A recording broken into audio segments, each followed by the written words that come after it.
ಪರಬ್ರಹ್ಮದ ಜೊತೆಗೆ ಒಂದುಗೂಡುವಿಕೆಯ ಕಾರಣದಿಂದಾಗಿ ಸಂಪೂರ್ಣವಾಗಿ ಅಲ್ಲಿ ಮುಳುಗಿ ಹೋಗೋ ಕಾರಣದಿಂದಾಗಿ ಅಕ್ಷಯ್ಯಂ ಸುಖಮಶ್ನುತೆ, ಕೊನೆಯಿಲ್ಲದ ಸುಖವನ್ನು ಅನುಭವಿಸ್ತಾನೆ ಅಂತ, ನಾಶವಿಲ್ಲದ ಸುಖವನ್ನು ಅನುಭವಿಸ್ತಾನೆ ಅಂತ.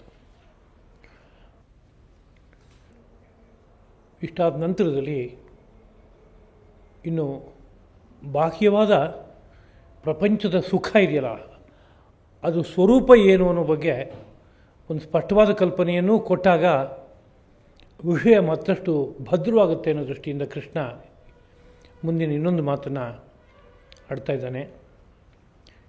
ಯಹಿ ಸಂಸ್ಪರ್ಶಜಾ ಭೋಗಾ ದುಃಖ ಯೋನಯ ಏವತೆ ಆದ್ಯಂತವಂತಃ ಕೌಂತೆಯ ನ ತೇಷು ರಮತೆ ಬುಧ. ಒಬ್ಬ ಬುಧ ಅಂದರೆ ತಿಳುವಳಿಕೆ ಇರುವಂಥ ವ್ಯಕ್ತಿ ಈ ಪ್ರಾಪಂಚಿಕ ಸುಖದಲ್ಲಿ ರಮಿಸೋದಕ್ಕೆ ಇಷ್ಟಪಡೋಲ್ಲ ಅಂತ. ಯಾಕೆ ಅಂತ ಕೇಳಿದ್ರೆ ಆ ಪ್ರಾಪಂಚಿಕ ಸುಖದ ಸ್ವಭಾವ ಹೇಗಿದೆ ಒಂದು ಸ್ವಲ್ಪ ಗಮನಿಸಿ.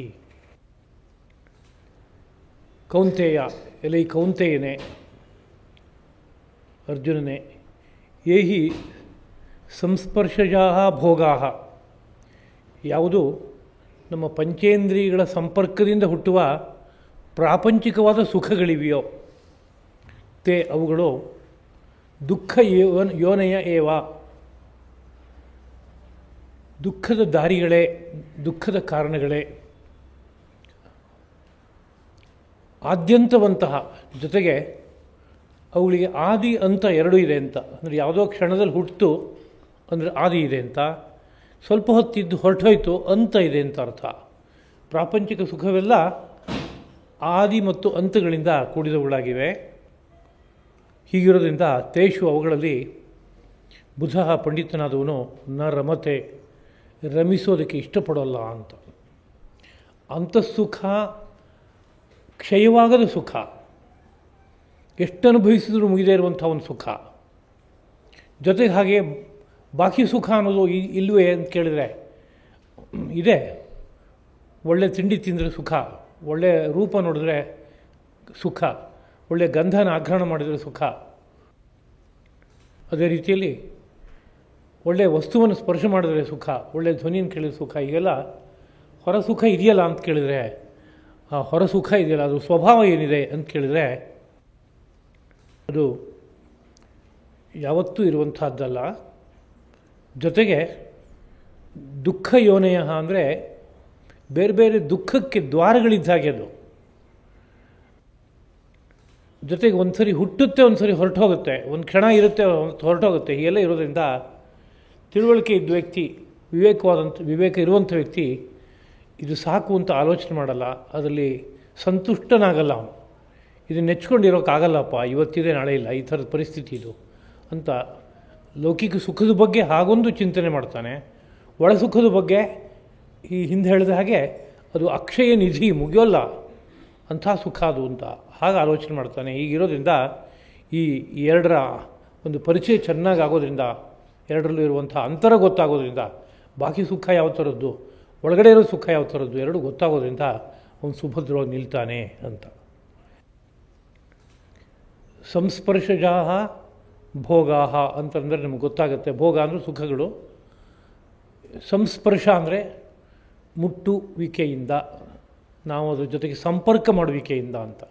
ಪಂಚೇಂದ್ರಿಯಗಳ ಮೂಲಕವಾಗಿ ಹೊರಗಡೆ ಇರೋ ಸುಖದ ವಸ್ತುಗಳ ಜೊತೆಗೆ ಸಂಪರ್ಕ ಮಾಡ್ಕೋತೀವಿ, ಆಗ ಹುಟ್ಟೋ ಸುಖಗಳೆಲ್ಲ ಅದು ದುಃಖ ಯೋನೆಯ ಏವ, ಅವೆಲ್ಲವೂ ದುಃಖಕ್ಕೆ ದ್ವಾರ ಅಂತ ಹೇಳ್ತಾ ಇದ್ದಾರೆ. ಹೀಗಂದ್ರೆ ಏನು ಅಂತ ನಾವು ಅರ್ಥ ಮಾಡ್ಕೋಬೇಕು. ಯಾವುದಾದ್ರೂ ಒಂದು ಬಹಳ ಉತ್ಕೃಷ್ಟವಾದಂಥ ಗಾನವನ್ನು ಕೇಳಿದರೆ ಸಂತೋಷ ಆಗುತ್ತೆ ನಮಗೆ. ಅದು ದುಃಖಕ್ಕೆ ದ್ವಾರ ಆಗುತ್ತಾ ಅಂತ ಕೇಳಿದರೆ ಅದು ಎಷ್ಟೋ ಹೊತ್ತಿರುತ್ತೆ ಅಷ್ಟೇ, ಆಮೇಲೆ ಹೋಗುತ್ತೆ ಅದು ಎಷ್ಟೊತ್ತು ಕೇಳ್ಬೋದು. ಯಾರೋ ಹಾಡ್ತಾಯಿದ್ರು ಹೆಚ್ಚೊತ್ತು ಕೇಳ್ಬೋದು, ಇಲ್ಲ ಯಾವುದೋ ಧ್ವನಿ ಮುದ್ರಣ ಮಾಡಿ ಇಟ್ಕೊಂಡಿದ್ದೀವಿ ಮತ್ತೆ ಮತ್ತೆ ಕೇಳ್ತೀವಿ, ಎಷ್ಟೊತ್ತು ಕೇಳ್ಬೋದು. 1 ಗಂಟೆ 2 ಗಂಟೆ ಕೇಳಿದ ಮೇಲೆ ಸಾಕು ಅಂತ ಅನಿಸುತ್ತೆ. ಆಮೇಲೆ ಮನಸ್ಸಿಗೆ ರಮಿಸೋದಕ್ಕೆ ಏನು ಮಾಡೋದು ಅಂತ ಪ್ರಶ್ನೆ ಹುಟ್ಕೊಳ್ಳುತ್ತೆ. ಹೀಗೆಲ್ಲ ಇದೆಯಲ್ಲ ಸಮಸ್ಯೆ ಪಕ್ಕದಲ್ಲಿ. ಅಷ್ಟೇ ಸಾಕು ಅಂತ ಏನಾದ್ರು ಹೇಳೋಕ್ಕಾಗತ್ತಾ? ಅದೇ ರೀತಿಯಲ್ಲಿ ಬಹಳ ಹಿತವಾದ ಸ್ಪರ್ಶ ಯಾವುದೋ ಒಂದು ನನಗೆ ಒಳ್ಳೆ ಮೃದುವಾದ ಶಯ್ಯ ಮೇಲೆ ಮಲಗಿದ್ದೀನಿ, ಹಾಸಿಗೆ ಮೇಲೆ ಮಲಗಿದ್ದೀನಿ, ಭಾಳ ಹಿತವಾಗಿದೆ ನನಗೆ. ಹಂಸತೂಲಿಕಾ ತಲ್ಪ ಹಾಗೊಂದು ನಮ್ಮ ಪ್ರಾಚೀನ ಗ್ರಂಥಗಳಲ್ಲಿ ಹೇಳ್ತಾರೆ. ಈ ಎಕ್ಕೆಯ ಒಂದು ಹತ್ತಿ ಅರಳಿ ಹೊರಗಡೆ ಬಂದಾಗ ಆ ಎಕ್ಕೆಗೆ ಹಂಸ ಅಂತ ಇನ್ನೊಂದು ಹೆಸರಿದೆ. ಅದರ ತೂಲಿಕಾ ಅಂದರೆ ಅದರ ಹತ್ತಿ, ಅದರಿಂದ ಸಿದ್ಧಪಡಿಸಿದಂಥ ಒಂದು ಹಾಸಿಗೆ ಅತ್ಯಂತ ಶ್ರೇಷ್ಠವಾದ ಹಾಸಿಗೆ ಎಂಬುದಾಗಿ ಕರೀತಾರೆ. ಕಾರಣ ತುಂಬ ಮೃದುವಾಗಿರುವಂಥ ಹಾಸಿಗೆ ಅದು. ಆದ್ದರಿಂದ ಹಿಂದೆಲ್ಲ ಮಹಾರಾಜರೆಲ್ಲ ಹಂಸತೂಲಿಕಾ ತಲ್ಪದಲ್ಲಿ ಶಯನ ಮಾಡ್ತಾಯಿದ್ರು ಅಂತ ಹೀಗೆಲ್ಲ ವರ್ಣನೆಯನ್ನು ಕೇಳ್ತೀವಿ. ಅಂದರೆ ಆ ಥರದ ಅತ್ಯಂತ ಮೃದುವಾದ ಶಯ್ಯ ಅದು. ಅದು ಸ್ವಲ್ಪ ದುರ್ಲಭ, ಯಾಕೆಂದರೆ ಎಷ್ಟು ಹತ್ತಿಯನ್ನು ಸಂಗ್ರಹ ಮಾಡಿದ್ರೆ ಒಂದು ಆ ರೀತಿಯಲ್ಲಿ ಹಾಸಿಗೆ ಮಾಡೋಕ್ಕೆ ಸಾಧ್ಯ ಆಗುತ್ತೆ.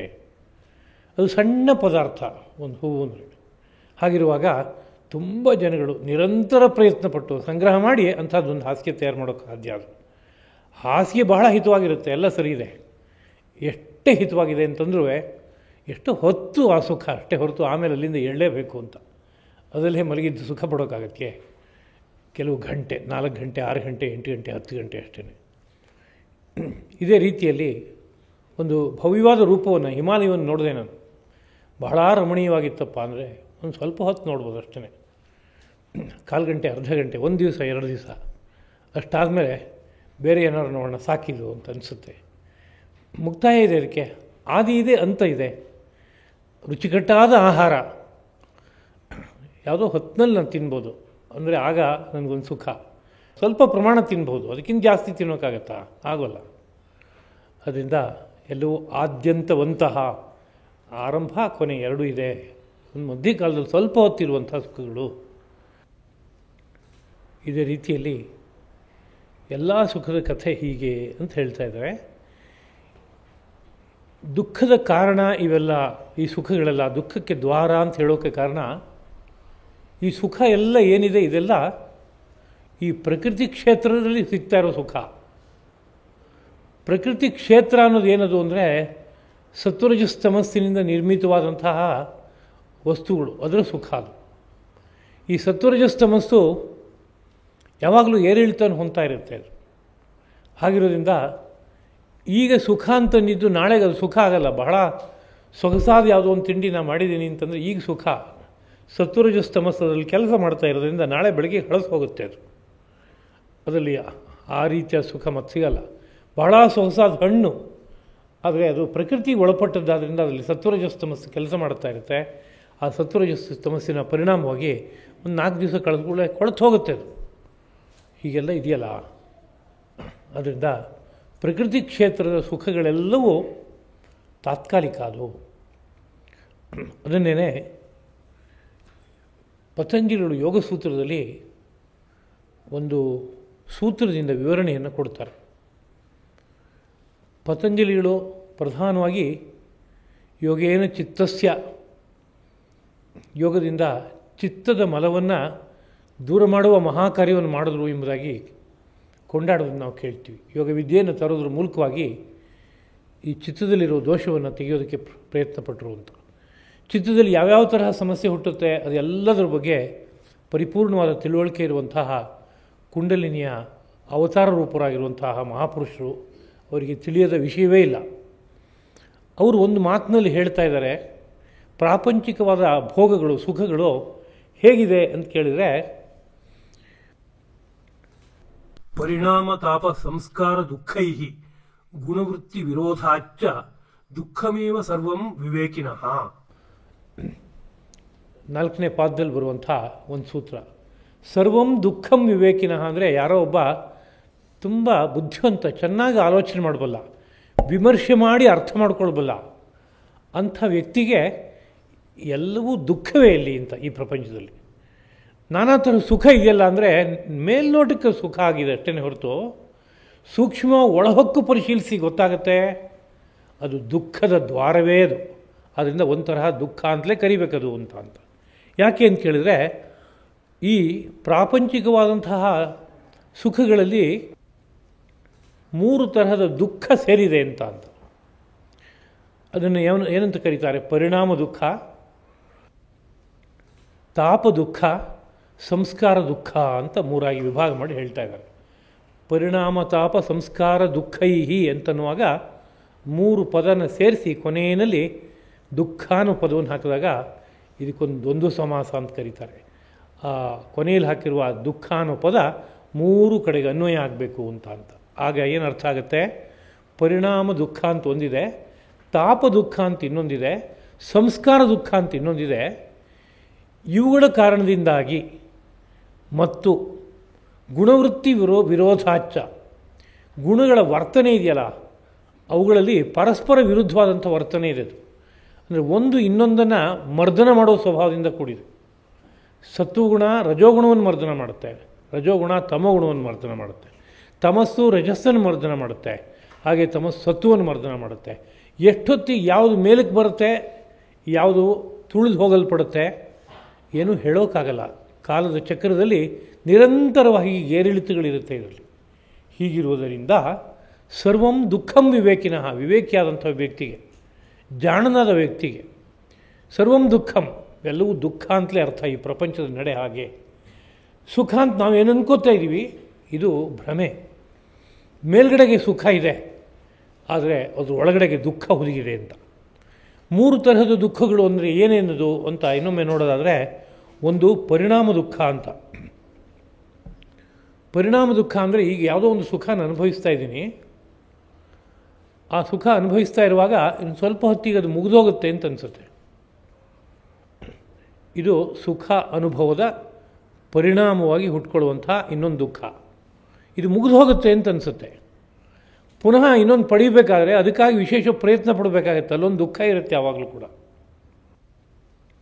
ಅದೇನು ಯಾವಾಗಲೂ ಇರುತ್ತಾ ಅಂತ. ಇವತ್ತು ಯಾವುದೋ ಒಂದು ಭವ್ಯವಾದ ರುಚಿಕಟ್ಟಾದ ಅಡುಗೆ ನಾವು ಮಾಡಿದ್ದೀವಿ ಅಂತಂದರೆ ಭೋಜನ ಮಾಡುವಾಗಲೇ ಪಕ್ಕದಲ್ಲಿ ಇನ್ನೊಂದು ಆಲೋಚನೆ ಹುಟ್ಕೊಳ್ಳುತ್ತೆ. ಇವಾಗ ಆಯಿತು ಮಧ್ಯಾಹ್ನಕ್ಕೆ, ಸಾಯಂಕಾಲಕ್ಕೂ ಏನಾದ್ರು ರುಚಿಕಟ್ಟಾದ ಅಡುಗೆ ಆಗಬೇಕು ಅಂತಂದರೆ ಇಷ್ಟು ಕೆಲಸ ಇದೆ ಅಂತ ಪಕ್ಕದಲ್ಲಿ ಹುಟ್ಟುತ್ತೆ ಚಿಂತನೆ. ಇಷ್ಟು ಜನಗಳನ್ನ ಕೇಳ್ಕೋಬೇಕೋ, ಇಷ್ಟು ಪ್ರಯತ್ನ ಪಡಬೇಕೋ, ವ್ಯವಸ್ಥಿತವಾಗಿ ಮಾಡಬೇಕು ಅಂತ. ಅದೇ ರೀತಿಯಲ್ಲಿ ಯಾವುದಾದ್ರು ಒಂದು ಭವ್ಯವಾದ ಕಾರ್ಯಕ್ರಮ ನಾನು ನೋಡ್ತಾ ಇದ್ದೀನಿ, ಭಾಳ ಉತ್ಕೃಷ್ಟವಾದ ನೃತ್ಯವನ್ನು ನೋಡ್ತಾ ಇದ್ದೀನಿ ಅಂತಂದರೆ, ನೋಡ್ತಾ ಇರುವಾಗ ಸುಖ ಅಂತ ಅನಿಸಿದ್ರು ಪಕ್ಕದಲ್ಲಿ ಇನ್ನೊಂದು ಸ್ವಲ್ಪ ಹೊತ್ತು ಆಮೇಲೆ ಮತ್ತೆ ನಾನು ಮನೆಗೆ ಹೋಗಬೇಕು, ಆಮೇಲೆ ನನ್ನ ಸಂಸಾರ ತೊಗೊಳ್ತಾರೆ ಎಲ್ಲ ಇದ್ದೇ ಇದೆ ಅಂತ ಪಕ್ಕದಲ್ಲಿ ಅಲ್ಲೇ ಲೆಕ್ಕ ಹಾಕ್ತಾ ಇರುತ್ತೆ ಅದು ಮನಸ್ಸು. ಏನೋ ಒಂದು ಕ್ಷಣ ಮೈ ಮರಿಬೋದು ಅಷ್ಟೇ ಹೊರತು ಪಕ್ಕದಲ್ಲಿ ಹಳೆ ಸಮಸ್ಯೆಗಳೆಲ್ಲ ಎಲ್ಲಿ ಹೋಗುತ್ತೆ, ಎಲ್ಲವೂ ಮಧ್ಯದಲ್ಲಿ ಬಾಧಿಸ್ತಾ ಇರುತ್ತೆ. ಪುನಃ ಇನ್ನೊಮ್ಮೆ ಇದೇ ಸುಖ ಪಡಬೇಕು ಅಂದರೆ ಇನ್ಯಾವತ್ತೋ ಇಂಥದ್ದೆಲ್ಲೋ ಒಂದು ಕಾರ್ಯಕ್ರಮ ನೋಡಿದಾಗ ನಾನು ಸುಖ ಪಡ್ಬೋದು ಅಷ್ಟೇ. ಇನ್ನೇನು ಮಾಡೋಕ್ಕಾಗತ್ತೆ ನನಗೆ ಅಂತ ಅನಿಸುತ್ತೆ.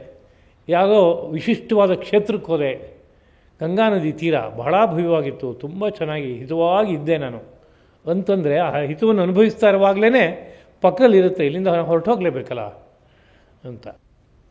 ಅದರಿಂದ ಆಮೇಲೆ ಮತ್ತೆ ನನಗೆ ಇದು ಕಳಚಿ ಹೋಗುತ್ತೆ ಅನ್ನೋ ರೀತಿಯಾದಂಥ ಒಂದು ದುಃಖ ಇರುತ್ತೆ. ಇದಕ್ಕೆ ಪರಿಣಾಮ ದುಃಖ ಅಂತ ಕರೀತಾರೆ.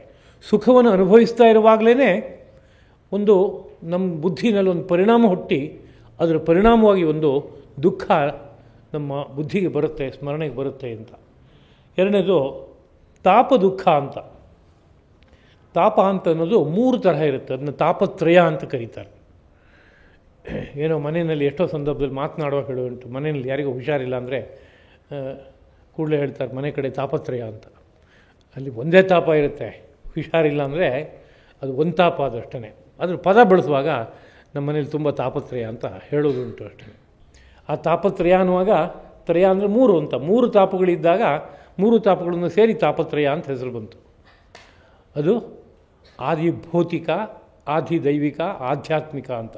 ಆದಿ ಭೌತಿಕ, ಆದಿ ದೈವಿಕ, ಆಧ್ಯಾತ್ಮಿಕ ಎಂಬುದಾಗಿ 3 ದುಃಖ ಎಂಬುದಾಗಿ ಸಾಂಖ್ಯಯೋಗ ದರ್ಶನ ಹೇಳುತ್ತೆ. ಆದಿ ಭೌತಿಕ ಅಂದರೆ ಈ ಭೌತಿಕ ಪ್ರಪಂಚದ ದುಃಖಗಳು. ಅದು ನಮ್ಮ ನಿರೀಕ್ಷೆ ಇಲ್ಲದೆ ಎಷ್ಟೋ ಸಂದರ್ಭದಲ್ಲಿ ಏನೋ ಆಗಿಬಿಡುತ್ತೆ. ಭೌತಿಕವಾದ ಪ್ರಾಣಿ ಪಕ್ಷಿಗಳು ಮೊದಲಾದವುಗಳಿಂದ ಅಂತ ಇಟ್ಕೊಂಡ್ರೆ, ಆದಿ ದೈವಿಕ ಅಂತಂದರೆ ಮಿಂಚಿನಿಂದ, ಭೂಕಂಪದಿಂದ ಮೊದಲಾದ ದೇವತಾ ಪ್ರಕೋಪದಿಂದ ಬರುವಂತಹ ದುಃಖಗಳು ಅಂತ ಇಟ್ಕೋಬೋದು. ಭೂಕಂಪ ಆಗುತ್ತೆ ಅಂತಂದರೆ, ಯಾವುದೋ ಸಿಡ್ಲು ಹೊಡೆಯುತ್ತೆ ಅಂತಂದರೆ, ಬಿರುಗಾಳಿ ಬೀಸುತ್ತೆ ಅಂದರೆ ಹೊರಗಡೆಯಿಂದ ಇವತ್ತು ನಾವು ಆಧುನಿಕ ವಿಜ್ಞಾನದ ಹಿನ್ನೆಲೆಯಲ್ಲಿ ಒಂದೊಂದು ಕಾರಣವನ್ನು ಊಹೆ ಮಾಡ್ತಾಯಿದ್ದೀವಿ, ಹೇಳ್ತಾ ಇದ್ದೀವಿ. ಆದರೆ ಆ ಕಾರಣಕ್ಕೆ ಪುನಃ ಏನು ಕಾರಣ ಅನ್ನೋ ಬಗ್ಗೆ ಚಿಂತನೆ ಮಾಡುವಂಥ ಕ್ರಮ ಇಲ್ಲ. ಏನೋ ಡಿಪ್ರೆಷನ್ ಅಂತ ಹೇಳುವಂಥದ್ದು ಹೀಗೆಲ್ಲ ಇದೆ. ಆದರೆ ಅದಕ್ಕೆ ಕಾರಣ ಏನೋ ಅಂತ ಆಲೋಚನೆ ಮಾಡೋಕ್ಕೆ ಹೊರಟ್ರೆ ಅದು ದೇವತಾ ಪ್ರಕೋಪದಿಂದ ಬರ್ತಾ ಇದೆ ಅಂತ ಋಷಿ ಮಹರ್ಷಿಗಳ ಚಿಂತನೆ ಆಗಿದೆ. ಎಲ್ಲೋ ಒಂದು ಕಡೆ ಭೂಕಂಪ ಘಟಿಸ್ತಾ ಇದೆ ಅಂದರೆ ಹೊರಗಡೆಯಿಂದ ಏನೋ ಕಾರಣ ಇರ್ಬೋದು, ಒಂದು ಸಣ್ಣದು. ಅದು ಸ್ಥೂಲವಾದ ಕಾರಣ, ಅದ್ರ ಹಿಂದ್ಗಡೆ ಒಂದು ಸೂಕ್ಷ್ಮವಾದ ಕಾರಣ ಇರುತ್ತೆ. ಹಾಗೆ ಮೋಡ ಸೇರಿಕೊಂಡಿದೆ, ಏನೋ ಗುಡುಗು ಸಿಡ್ಲು ಎಲ್ಲ ಇದೆಯಪ್ಪ, ಪ್ರಾಕೃತಿಕ ಇದು ಅಂತ ಹೊರಗಡೆಯಿಂದ ಅನಿಸುತ್ತೆ.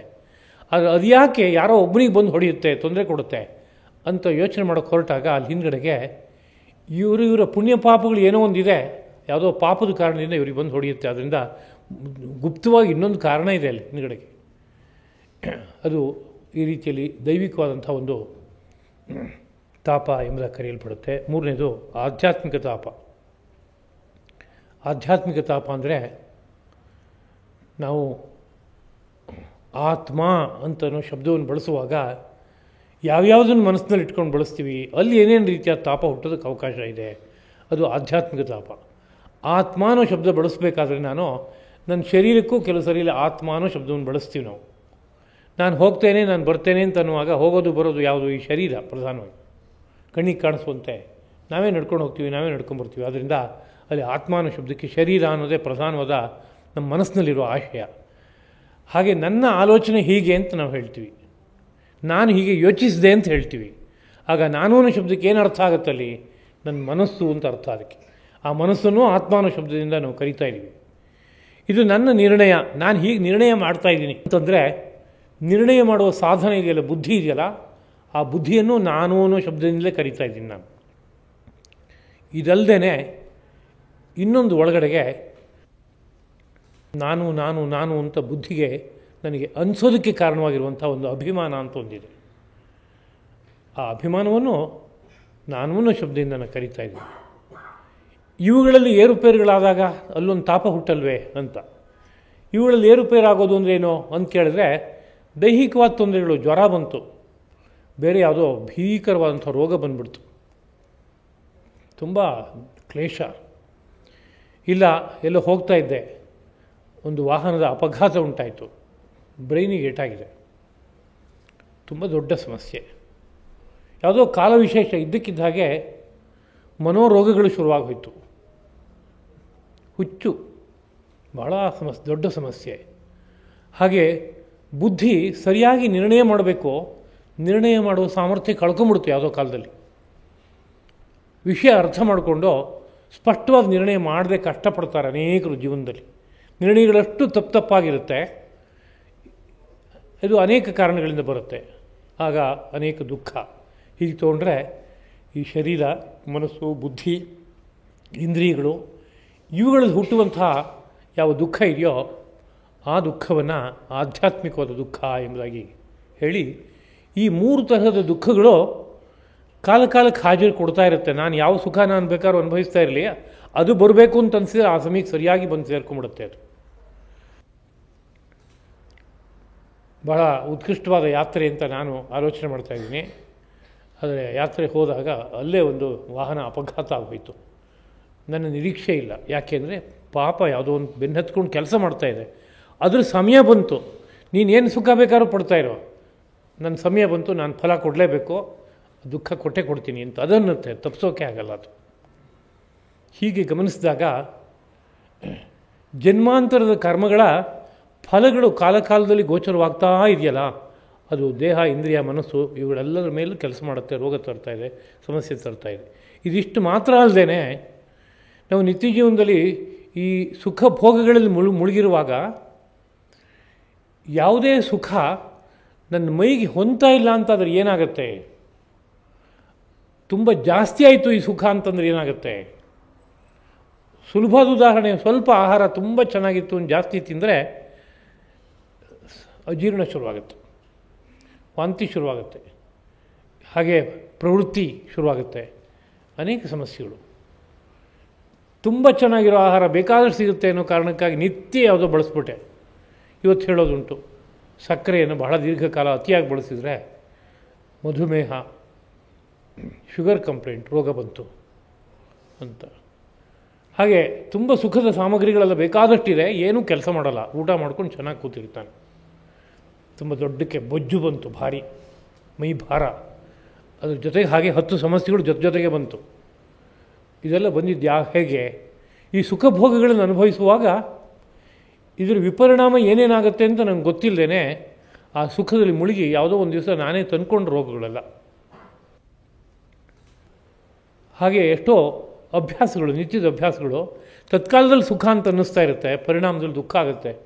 ಇವತ್ತು ನಿತ್ಯದಲ್ಲಿ ಬಳಸುವಂತಹ ಕಾಫಿ, ಟೀ ಈ ಪದಾರ್ಥಗಳ ಬಗ್ಗೆ ವೈದ್ಯ ಕ್ಷೇತ್ರಕ್ಕೆ ಹೋದರೆ ಅವ್ರು ಹೇಳ್ತಾರೆ, ಇವು ನಿಮ್ಮ ಡೈಜೆಸ್ಟಿವ್ ಸಿಸ್ಟಮ್ಗೆ ಒಳ್ಳೇದು ಮಾಡಲ್ಲ, ನಿಮ್ಮ ಜೀರ್ಣಶಕ್ತಿ ಹಾಳಾಗುತ್ತೆ, ನಿದ್ರೆ ಹೋಗುತ್ತೆ ಕ್ರಮವಾಗಿ, ಇನ್ನೊಂದು ಭಾಷೆಯಲ್ಲಿ ಪಿತ್ತ ಉದ್ರೇಕವನ್ನು ಉಂಟು ಮಾಡುತ್ತೆ, ಅನನುಕೂಲತೆ ಆಗುತ್ತೆ, ಇದನ್ನ ಬಿಟ್ಬಿಡಿ. ಹೀಗೆ ಒಂದು ಕಡೆಯಲ್ಲಿ ಜನ್ಮಾಂತರದ ಪಾಪಗಳು ಬಂದು ನಾನಾ ರೀತಿಯ ಸಮಸ್ಯೆಯನ್ನು ಕೊಟ್ಟರೆ, ಇನ್ನೊಂದು ಕಡೆಯಲ್ಲಿ ಇದೇ ಜನ್ಮದಲ್ಲಿ ನಾವು ಸುಖ ಅನುಭವಿಸ್ತಾ ಇರೋ ಕಾರಣದಿಂದಲೇ ಸ್ವಲ್ಪ ಕಾಲದಲ್ಲೇ ಯಾವುದಾದ್ರೂ ರೀತಿಯ ದುಃಖ ಬಂದುಬಿಡುತ್ತಲ್ಲ, ಇವೆಲ್ಲವೂ ತಾಪ ದುಃಖ ಎಂಬುದಾಗಿ ಕರೆಯಲ್ಪಡುತ್ತೆ.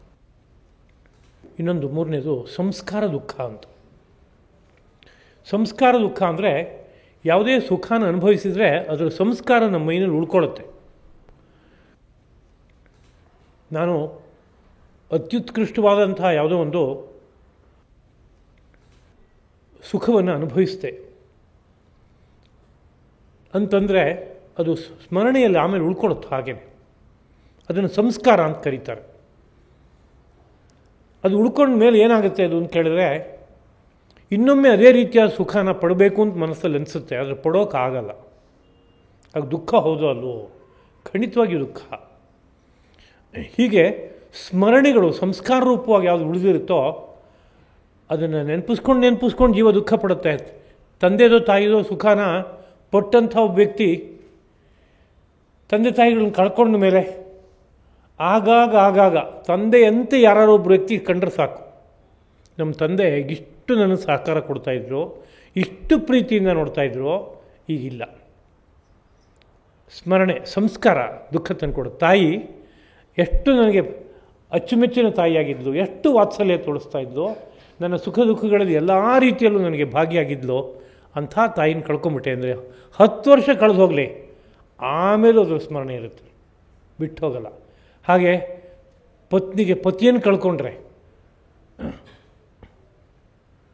ಹಾಗೆ ಪತ್ನಿಯನ್ನು ಕಳ್ಕೊಂಡ್ರೆ, ಆ ಸಂದರ್ಭಗಳಲ್ಲಿ ಹಿಂದೆ ಅನುಭವಿಸಿದ ಎಲ್ಲ ಸುಖದ ಸ್ಮರಣೆ ನಿರಂತರವಾಗಿ ದುಃಖದ ಕಡಲನ್ನೇ ತರುತ್ತೆ. ಆದರೆ ಏನು ಮಾಡಿದರೂ ಮತ್ತೆ ಪಡೆಯೋಕ್ಕೆ ಸಾಧ್ಯನೇ ಇಲ್ಲ ಅನ್ನೋ ರೀತಿಯಾದ ವಿಷಯ.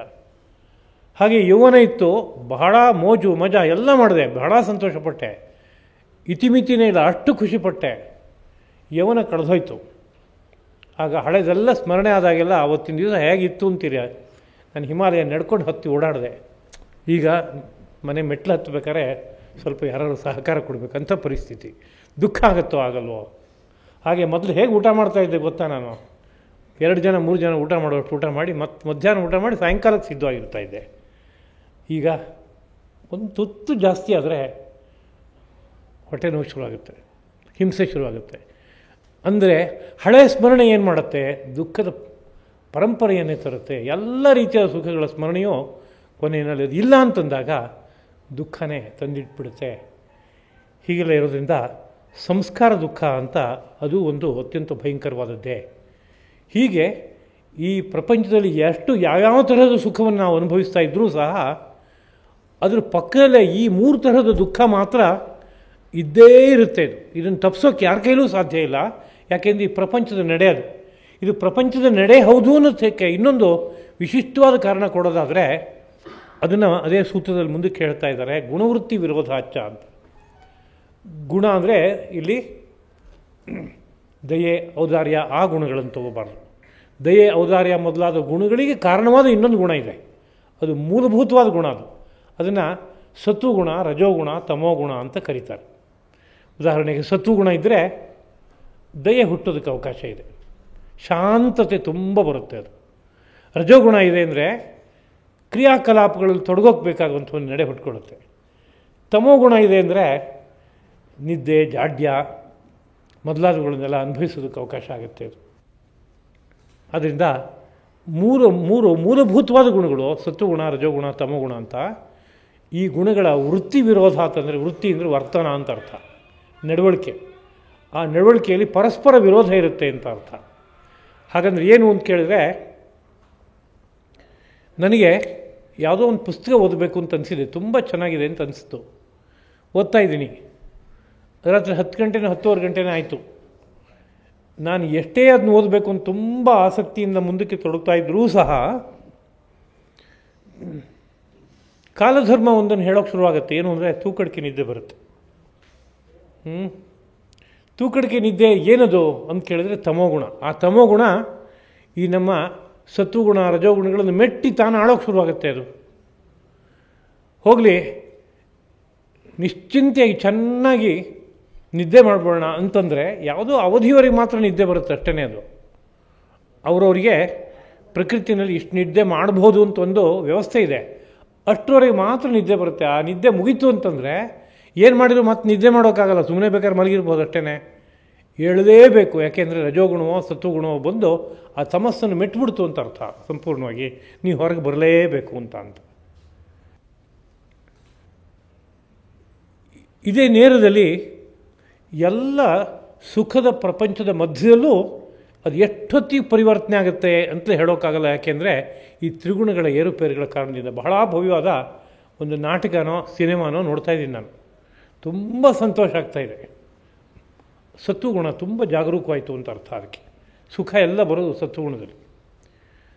ಆದರೆ ಮಧ್ಯದಲ್ಲಿ ಯಾವುದೋ ಒಂದು ಪಾತ್ರ ನೋಡಿದ ಕೂಡಲೇ ನಂಗೆ ಬೇಕಾದವ್ರು ಯಾರೋ ಒಬ್ಬರು ತೀರ್ಕೊಂಡಿದ್ದು ನಂಗೆ ನೆನಪಾಗೋಕ್ಕೆ ಶುರುವಾಗೋಯ್ತು.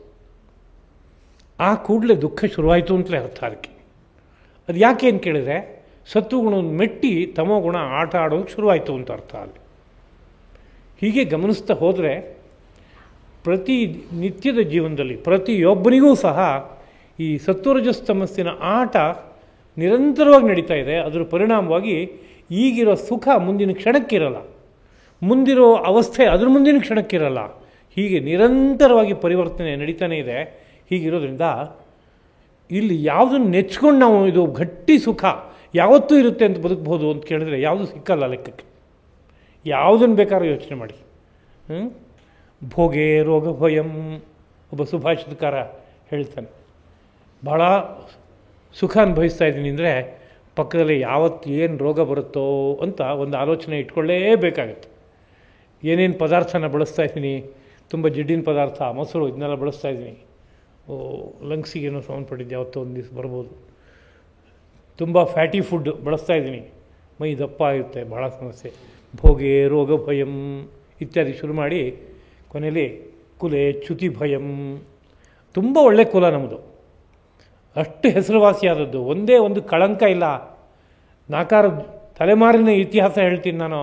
ಅಂಥಂಥ ಮಹಾಪುರುಷರೆಲ್ಲ ಬಂದೋಗಿರುವಂಥ ಕುಲ. ಎಷ್ಟೆಲ್ಲ ಹೆಮ್ಮೆ ಇದ್ದರೂ ಪಕ್ಕದಲ್ಲೇ ನಮ್ಮ ವಂಶದಲ್ಲಿ ಹುಟ್ಟಿದವನು ಯಾರು ಒಬ್ಬ ಈ ಕುಲದ ಹೆಸರಷ್ಟು ಹಾಳು ಮಾಡಿಬಿಟ್ರೆ ಅಂತ ಪಕ್ಕದಲ್ಲಿ ಒಂದು ಚಿಂತೆ ಯಾವಾಗಲೂ ಇರುತ್ತೆ. 4 ಜನ 8 ಜನ ಮಕ್ಕಳಿದ್ದಾರೆ ಅಂದರೆ, ಹಿಂದಿನ ಕಾಲದಲ್ಲಿ ಇತ್ತು 8 ಜನ ಮಕ್ಕಳು, 12 ಜನ ಮಕ್ಕಳು, 16 ಜನ ಮಕ್ಕಳು ಅಂತ. ಇವತ್ತು ಒಬ್ಬ ಮಗ ಇದ್ದರೆ ಅಥವಾ 2 ಮಕ್ಕಳಿದ್ದರೆ ಇಂಥ ಪರಿಸ್ಥಿತಿ ಬಂದಿದೆ. ಹಾಗಿದ್ದಾಗಲೂ ಚಿಂತೆ ಒಂದಿದ್ದೇ ಇರುತ್ತೆ, ನಮ್ಮ ಮಕ್ಕಳು ಮುಂದೆ ಏನು ಮಾಡ್ತಾರೋ, ನಮ್ಮ ವಂಶ ಇಷ್ಟು ಚೆನ್ನಾಗಿ ಬಂದಿತ್ತು, ಮುಂದಕ್ಕೆ ಇವತ್ತಿನ ವಾತಾವರಣದಲ್ಲಿ ಇವರು ಪ್ರಭಾವಕ್ಕೊಳಗಾಗಿ ಎಲ್ಲ ಕಳ್ಕೊಂಡು ಹೊಸ ರೂಪಕ್ಕೆ ಹೋಗ್ಬಿಡ್ತಾರೋ ಏನೋ, ನಮ್ಮ ಕುಲದ ಗೌರವ ಪೂರ್ತಿ ಹಾಳಾಗಿ ಹೋಗುತ್ತೆ ಅನ್ನೋ ಒಂದು ಭಯ ಪಕ್ಕದಲ್ಲೇ ಇರುತ್ತೆ. ವಿತ್ತೇ ನೃಪಾಲಾದ್ ಭಯಂ. ಭರ್ತಿ ಸಂಪತ್ತಿದೆ ಅಂತಂದರೆ ಸಂಪತ್ತಿದ್ದವನು ಯಾವಾಗಲೂ ಸುಖ ಪಡ್ತಾನೆ ಅಂತ ಹೊರಗಡೆಯಿಂದ ಅನಿಸುತ್ತೆ. ಆದರೆ ಸಂಪತ್ತಿದ್ದವನು ಕೇಳಿದ್ರೆ ಅವನಿಗೆ ಯಾವಾಗಲೂ ನಂಗೆ ಭಯ ಇದೆ ಅಂತ ಅಂತಾನವನು. ಯಾಕೆಂದರೆ ಎಷ್ಟೊತ್ತಿಗೆ ಯಾವ ರೀತಿಯಾದಂಥ ದರೋಡೆಗೊಳಗಾಗಬೇಕೋ, ಯಾರೋ ಬಂದು ಬಲಾತ್ಕಾರವಾಗಿ ಕಿತ್ಕೊಂಡು ಹೋಗ್ತಾರೋ, ಅಥವಾ ಸರ್ಕಾರ ಅಥವಾ ರಾಜನ ಕಡೆಯಿಂದ ಯಾವುದಕ್ಕಾದ್ರೂ ಸಿಗಾಕ್ಕೊಂಡು ಒಟ್ಟು ಕೊಡಬೇಕಾಗಿ ಬರುತ್ತೋ, ಇನ್ಯಾವ ರೀತಿಯಲ್ಲಿ ಕಳ್ಕೊತೀನೋ ಅಂತ ಭಯ ಇರಲ್ವೇ? ಸದಾ ಭಯ ಇರುತ್ತೆ. ಹೀಗೆ ಯೋಚನೆ ಮಾಡ್ತಾ ಹೊರಟಾಗ ಸರ್ವಂ ವಸ್ತು ಭಯಾನ್ವಿತಂ. ಎಲ್ಲ ಸುಖವು ಪಕ್ಕದಲ್ಲೊಂದು ಭಯದಿಂದಲೇ ಕೂಡಿರುತ್ತೆ. ವೈರಾಗ್ಯಮೇವ ಅಭಯಂ. ಯಾವ ಅಂಟು ನನಗಿಲ್ಲ ಅಂದರೆ ಅದೊಂದರಲ್ಲೇ ಅಭಯ ಇರೋದು, ಉಳಿದ ಎಲ್ಲದರಲ್ಲೂ ಒಂದು ಭಯ ಪಕ್ಕದಲ್ಲೇ ಇರುತ್ತೆ ಅಂತ ಹೇಳ್ತಾ ಇದ್ದಾರೆ. ಹೀಗಿರೋದ್ರಿಂದ ಈ ಒಂದು ಬಾಹ್ಯವಾದ ಸುಖಗಳು, ಪ್ರಾಪಂಚಿಕ ಸುಖಗಳು ಭರವಸೆಗೆ ಯೋಗ್ಯವಾಗಿಲ್ಲದೆ ಇರೋದ್ರಿಂದ ಇವುಗಳನ್ನು ನೋಡಿಕೊಂಡು ಒಬ್ಬ ಬುಧ ತಿಳುವಳಿಕೆ ಇದ್ದಂಥ ವ್ಯಕ್ತಿ ರಮಿಸೋದಿಲ್ಲ, ಸಂತೃಪ್ತಿಯನ್ನು ಪಡೋಲ್ಲ.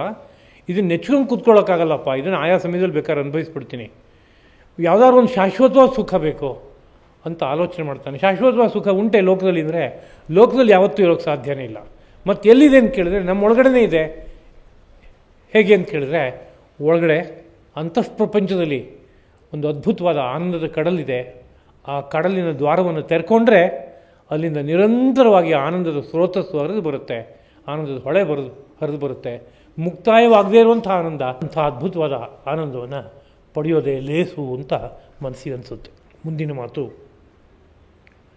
ಶಕ್ನೋತೀಹೈವ ಯಸ್ಸೋಢುಂ ಪ್ರಾಕ್ ಶರೀರ ವಿಮೋಕ್ಷಣಾತ್ ಕಾಮಕ್ರೋಧೋದ್ಭವಂ ವೇಗಂ ಸಯುಕ್ತ ಸ ಸುಖೀ ನರಃ. ನಮಗೆ ಇದುವರೆಗೆ ಆಡಿದ ಮಾತುಗಳನ್ನೆಲ್ಲ ಕೇಳಿದಾಗ ಹಾಗಿದ್ರೆ ನಮಗೆ ಯಾಕೆ ಆ ಒಳಗಡೆ ಸುಖ ಸಿಕ್ಕಬಾರ್ದು? ಶಾಶ್ವತವಾದ ಒಂದು ಸುಖ ಇದೆ, ಎಷ್ಟು ಅನುಭವಿಸಿದ್ರೂ ಮುಗಿಯಲ್ಲ, ಎಷ್ಟು ಅನುಭವಿಸಿದ್ರೂ ಶರೀರಕ್ಕೆ ಯಾವುದೇ ಬಾಧೆ ಉಂಟಾಗಲ್ಲ, ರೋಗ ರುಜಿನಗಳು ಬರಲ್ಲ, ಇರೋ ರೋಗ ಹೊರಟೋಗುತ್ತೆ, ಆ ಥರದ ಸುಖ ಅದು.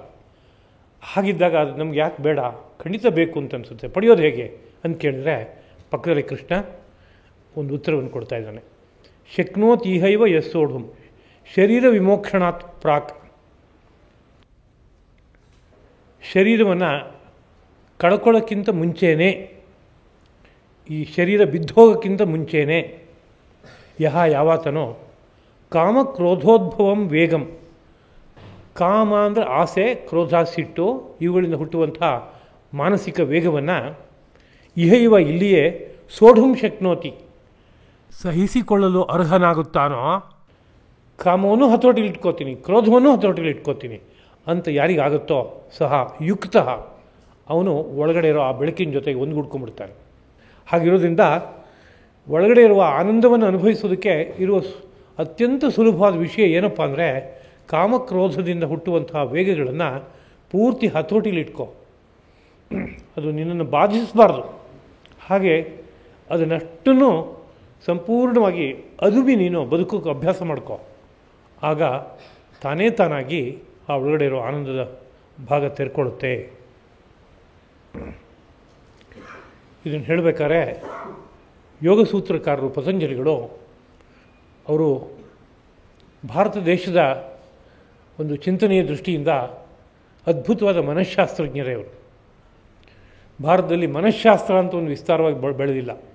ಯಾಕೆ ಬೆಳೆದಿಲ್ಲ ಅಂದರೆ ಮನಸ್ಸು ಒಂದು ಅಂಶ, ಅದರ ಹಿಂದೆ ಬುದ್ಧಿ ಇದೆ, ಅದರ ಹಿಂದೆ ಅಹಂಕಾರ ಇದೆ, ಇವೆಲ್ಲವನ್ನು ಕುರಿತು ಚಿಂತನೆ ಮಾಡುವಂಥ ಒಂದು ಶಾಸ್ತ್ರ ಇದೆಯಲ್ಲ, ಅದು ಸಮಗ್ರ ಚಿಂತನೆಯನ್ನು ಮಾಡೋಕ್ಕಾಗತ್ತೆ. ಅದು ಅಂಥ ಸಮಗ್ರ ಚಿಂತನೆಯನ್ನು ಮಾಡೋಕ್ಕೆ ಹೊರಟಿರುವಂಥ ಶಾಸ್ತ್ರ ಅಂದರೆ ಯೋಗಶಾಸ್ತ್ರವೇ. ಅದು ಮನಸ್ಸಿನ ಸ್ವರೂಪವನ್ನು ವಿಸ್ತಾರವಾಗಿ ತಿಳಿಸಿ ಮನಸ್ಸಿಗೂ ಶರೀರಕ್ಕೂ ಏನು ಸಂಬಂಧ ಇದೆ ಅದನ್ನು ತಿಳಿಸಿ, ಶರೀರದ ಮೂಲಕ ಮನಸ್ಸನ್ನು ಹೇಗೆ ಹತೋಟಿ ತಗೋಬೇಕು, ಮನಸ್ಸಿನ ಮೂಲಕ ಶರೀರವನ್ನು ಹೇಗೆ ಹತೋಟಿ ತಗೋಬೇಕು, ಇದೆಲ್ಲವನ್ನು ತಿಳಿಸ್ತಾ ಕೊನೆಗೆ ಮನಸ್ಸನ್ನು ಗೆದ್ದು ಆ ಮನಸ್ಸಿನ ಹಿಂದುಗಡೆ ಇರುವಂಥ ಮನಸ್ಸಸ್ಪತಿಯಾದ ಭಗವಂತನ ಜೊತೆಗೆ ಒಂದುಗೂಡೋದಕ್ಕೆ ಬೇಕಾಗುವ ಮಾರ್ಗವನ್ನು ಹೇಳುತ್ತೆ. ಅದು ಅಂಥ ಯೋಗಶಾಸ್ತ್ರ ಒಂದು ಮಾತನ್ನು ಹೇಳ್ತಾ ಇದೆ. ಏನಪ್ಪ ಅಂದರೆ ಶೌಚ, ಸಂತೋಷ, ತಪಸ್ಸು, ಸ್ವಾಧ್ಯಾಯ, ಈಶ್ವರ ಪ್ರಣಿಧಾನ ಎಂಬುದಾಗಿ 5 ನಿಯಮಗಳನ್ನು ಆರಂಭದಲ್ಲಿ ಹೇಳಿ ಯಮ ನಿಯಮ ಅಂತ ಹೇಳುವಾಗ, ಶೌಚ ನಿನ್ನ ದೇಹ ಮನಸ್ಸು ಇವುಗಳನ್ನ ಶುಚಿಯಾಗಿಟ್ಕೋ.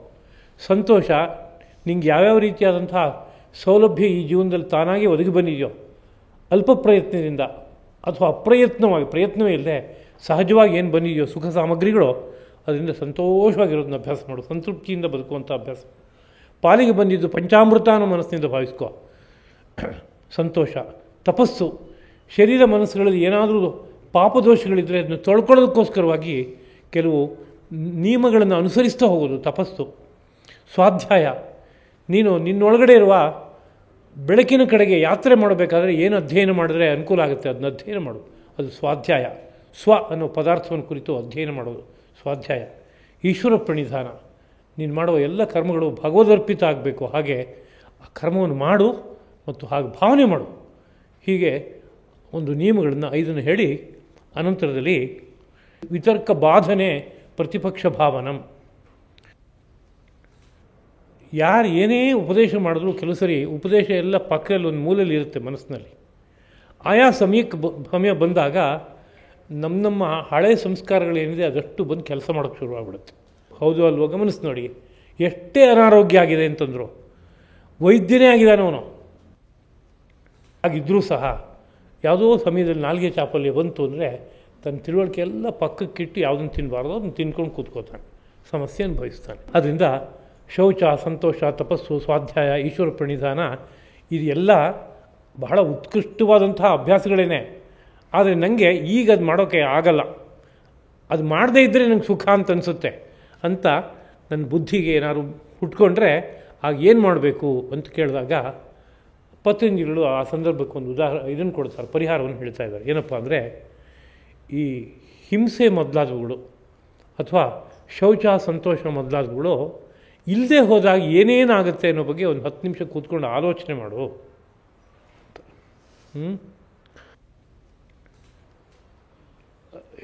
ಅಹಿಂಸೆ ಅನ್ನೋದು ಅತ್ಯಂತ ಶ್ರೇಷ್ಠವಾದ್ದು.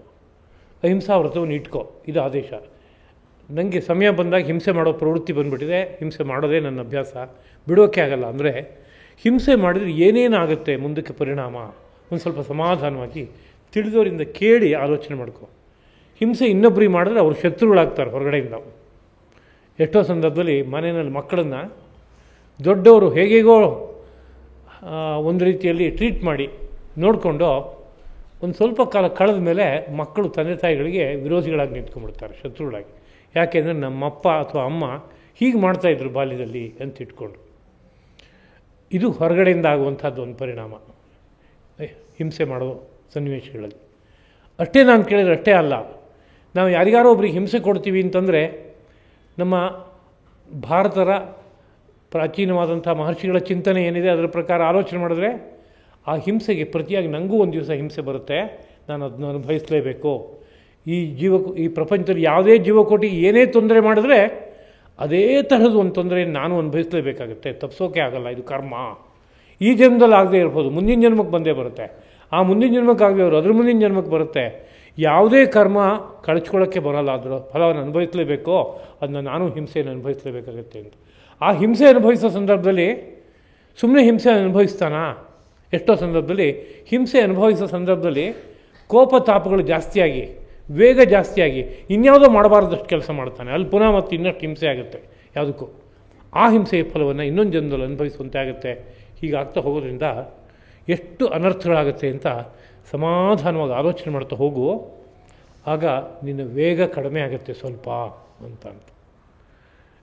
ಲೌಕಿಕವಾಗಿ ಹೇಳೋದುಂಟು, ತುಂಬ ಕೋಪ ಬಂದಿದೆ ಅಂದರೆ ಕೋಪದ ಪ್ರತಿಕ್ರಿಯೆ ತೋರ್ಸೋಕ್ಕಿಂತ ಮುಂಚೆ ಒಂದು ಲೋಟ ತಣ್ಣೀರು ಕುಡಿ ಅಂತ ಹೇಳೋದುಂಟು. ಅದು ತಣ್ಣೀರು ಕುಡಿಯೋಷ್ಟು ಸಮಾಧಾನ ಇದ್ದಿದ್ದರೆ ಅವನ ಕೋಪನ ಕಂಟ್ರೋಲ್ ಮಾಡ್ಕೊಂಡ್ಬಿಡ್ತಾ ಇದ್ದ. ತಣ್ಣೀರು ಕುಡಿಯೋಷ್ಟು ಸಮಾಧಾನ ಇಲ್ಲ. ಯಾರೋ ತಣ್ಣೀರು ಕೊಡೋಕ್ಕೆ ಹೋದರೆ ಇನ್ನಷ್ಟು ಕೋಪ ಬರುತ್ತೆ. ಅದನ್ನ ಕಿತ್ತೆಸ್ತು ತನ್ನ ಕಾರ್ಯನ ಸಾಧನೆ ಮಾಡಿಬಿಡ್ತಾನೆ. ಸಿಟ್ಟಿನ ಸ್ವಭಾವ ಅದು. ಆದರೆ ಯಾವುದೋ ಒಂದು ಮಟ್ಟದಲ್ಲಿ ಸಿಟ್ಟಿದ್ದಾಗ ಯಾರೋ ಈ ಉಪಾಯ ಹೇಳಿದರೆ ಒಂದು ಲೋಟ ತಣ್ಣೀರು ಕುಡಿದು ಆಮೇಲೆ ಸಿಟ್ಟನ್ನು ತೋರಿಸು ಅಂದರೆ ತಣ್ಣೀರು ಕುಡಿದು ಕೂಡಲೇ ಒಂದಷ್ಟು ಶಾಂತ ಆಗಿಬಿಡುತ್ತೆ. ಯಾಕೆಂದರೆ ಸಿಟ್ಟು ಅಂದರೆ ಏನು ಅಂದರೆ ಪಿತ್ತೋದ್ರೇಕ. ಅದು ತಣ್ಣೀರು ಏನಾಗುತ್ತೆ, ಪಿತ್ತನ್ನು ಶಾಂತ ಮಾಡಿಬಿಡುತ್ತೆ. ಆಗ ಆ ಕೋಪದ ವೇಗ ಎಷ್ಟೋ ಕಡಿಮೆ ಆಗುತ್ತೆ. ಒಂದು ಅರ್ಧ ಭಾಗ ಕೇಳಿಬೋದು, ಕಾಲು ಭಾಗ ಕೇಳಿಬೋದು. ಎಷ್ಟೆಷ್ಟು ತಿಳಿದ್ರೆ ಅಷ್ಟು ಒಳ್ಳೆಯದಲ್ಲ, ಹಾಗಾಗೋದು ಹೌದು. ಆದರೆ ತುಂಬ ಕೋಪ ಬಂದಾಗ ಏನಾದ್ರು ತಣ್ಣೀರು ಕೊಡೋಕ್ಕೆ ಹೋಗಿ ಪರಿಸ್ಥಿತಿ ಏನಾಗುತ್ತೆ ನೋಡಿ, ಮುಖದ ಮೇಲೆ ಎರಚುತ್ತಾರೆ, ಅಷ್ಟು ಸಿಟ್ಟಿರುತ್ತೆ. ಪಾತ್ರೆ ಸಮೇತ ಮೈ ಮೇಲೆ ಬರುತ್ತೆ, ಕಂಟ್ರೋಲ್ ಮಾಡೋಕ್ಕಾಗಲ್ಲ. ಆದರೂ ಒಂದು ಉಪಾಯ ಬೇಕಲ್ಲ, ಅಂಥ ಉಪಾಯವನ್ನು ಪತಂಜಲಿಗಳು ಹೇಳ್ತಾ ಇದ್ದಾರೆ. ಆಗು ಹೋಗುಗಳ ಬಗ್ಗೆ ಕೂತ್ಕೊಂಡು ಚಿಂತನೆ ಮಾಡು, ನಿನ್ನ ಸಿಟ್ಟಿನ ಪರಿಣಾಮ ಏನೇನಾಗುತ್ತೆ ಅಂತ. ಆಗ ಅದರಿಂದ ಹಿಂದಕ್ಕೆ ಬರೋಕ್ಕೆ ಸಾಧ್ಯ ಆಗುತ್ತೆ ಅಂತ. ಒಂದು ಸರಿ ಹಿಂದಕ್ಕೆ ಬರೋಕ್ಕಾಗದೇ ಇರ್ಬೋದು, ಒಂದು ದಿವಸ ಸಿಟ್ಟು ಬಂದಾಗ. ಆದರೆ ಪ್ರತಿ ಸರಿ ಸಿಟ್ಟು ಬಂದಾಗ ಒಂದು ಸ್ವಲ್ಪ ಹೊತ್ತು ಯೋಚನೆ ಮಾಡ್ತೀನಿ ಅಂತ ಇಟ್ಕೊಂಡ್ರೆ ಆಗ ತಾನಾಗೆ ಸಿಟ್ಟಿನ ಪ್ರಮಾಣ ಕೆಳಗಡೆ ಇಳಿದು ಹೋಗುತ್ತೆ. ಇದು ಪ್ರಯೋಗ. ಇದನ್ನು ಮಾಡಿ ನೋಡ್ಬೋದು ಯಾರು ಬೇಕಾದ್ರು. ಒಂದು 10 ಸರಿ, 20 ಸರಿ, 50 ಸರಿ ಸಿಟ್ಟು ಬಂದಾಗ ಸಮಾಧಾನವಾಗಿ ಕೂತ್ಕೊಂಡು, ಸಿಟ್ಟು ಬಂದು ಅದ್ರ ಪರಿಣಾಮ ಆದಮೇಲಾದರೂ ಪರವಾಗಿಲ್ಲ, ವಿಪರಿಣಾಮ ಆದಮೇಲಾದರೂ ಪರವಾಗಿಲ್ಲ, ಅದಕ್ಕೆ ಮುಂಚೆ ಏನಾದರೂ ಪರವಾಗಿಲ್ಲ, ಒಟ್ಟು ಸಿಟ್ಟಿನ ಪರಿಣಾಮಗಳು ಏನೇನಾಗುತ್ತೆ ಅಂತ ಒಂದು 10-15 ನಿಮಿಷ ಆಲೋಚನೆ ಮಾಡಿ ಆಮೇಲೆ ಮುಂದಕ್ಕೆ ಕಾರ್ಯಕ್ಕೆ ತೊಡಗ್ತೀವಿ ಅಂತ ಇಟ್ಕೊಳ್ಳಿ. ಇನ್ನು ಒಂದು 10 ಸರಿ 20 ಸರಿ ಮಾಡಿದ್ಮೇಲೆ ಇದ್ದಕ್ಕಿದ್ದ ಹಾಗೆ ತಾನಾಗಿ ಸಿಟ್ಟು ಬರೋ ಅಷ್ಟೊತ್ತಿಗೆ ಇವೆಲ್ಲ ಬಂದು ಹಾಜರಾಗಿ ನಿಂತ್ಕೊಳ್ಳುತ್ತೆ. ಇದ್ರ ವಿಪರಿಣಾಮ ಇಷ್ಟಾಗತ್ತಪ್ಪ ಅಂತ. ಆಗ ಸಿಟ್ಟಿನ ಪ್ರಮಾಣ ಕ್ರಮೇಣ ಕಡಿಮೆ ಆಗಿಯೇ ಆಗುತ್ತೆ. ಪತಂಜಲಿಗಳು ಮನಃಶಾಸ್ತ್ರಜ್ಞರು, ಅದನ್ನು ಪ್ರಯೋಗಬದ್ಧವಾಗಿ ಹೀಗೆ ಸಾಧಿಸ್ಬೋದು ಅನ್ನೋದನ್ನು ಹೇಳ್ತಾ ಇದ್ದಾರೆ. ಹೀಗಿರೋದ್ರಿಂದ ಒಬ್ಬ ವ್ಯಕ್ತಿ ನಿತ್ಯ ಸುಖಿಯಾಗಿರಬೇಕಾದ್ರೆ ಅವನು ಕಾಮಕ್ರೋಧೋದ್ಭವವಾದಂಥ ವೇಗವನ್ನು ಗೆಲ್ಲಬೇಕು ಅಂತ ತಾತ್ಪರ್ಯ. ಮುಂದಿನ ಶ್ಲೋಕ 24. ಯೋಂತಃಸುಖ ಅಂತರಾರಾಮ ತಥಾ ಅಂತರ್ಜ್ಯೋತಿರೇವಯ ಸ ಯೋಗಿ ಬ್ರಹ್ಮನಿರ್ವಾಣಂ ಬ್ರಹ್ಮಭೂತೋ ಅಧಿಗಚ್ಚತಿ.